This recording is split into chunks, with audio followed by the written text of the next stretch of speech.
शुभ सकाल नमस्कार सभापति महोदय एवं शिक्षक शिक्षयित्री एवं मो छोट बड़ भाई भौणी मो ना आशीष कुमार पंडा मु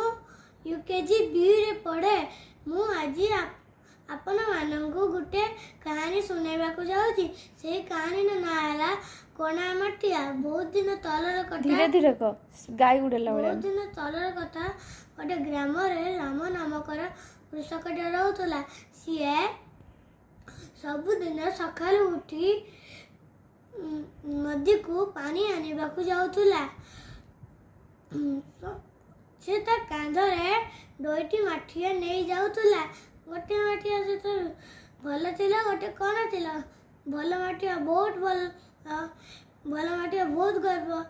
कोना माठिया बहुत दुखित भल माठिया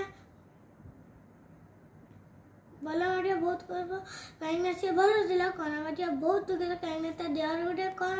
होला दिने कोना माठिया कृषक को क्षमा मांगे कृषकटी कहला कौन पाई दुख कहीं क्षमा मांगुछ कोना माठिया से कहला मु कण होइथिबारु तमर सब परिश्रम वृथारी जाउची कृषकटी कहला हाउ ठीक अछि आज मु चाहूची घर को फेरिले समय रास्ता सुंदर सुंदर फूल गछ को तमे देखिबा को कोना माटिया ठीक से गला रास्ता रे सब फूल मान को देखि देखि रंगीन रंगीन फूल को देखि देखि गला हेले घरे पहुंचला लोग ता भीतर जो पानी थिला से गुडा अधा आइतला फोन तो कोना माटिया फोन तो क्षमा मांगला कृषकटी कहला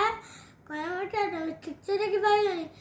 भल माटिया पटरे तम पटरे गोटे की भी तम पटरे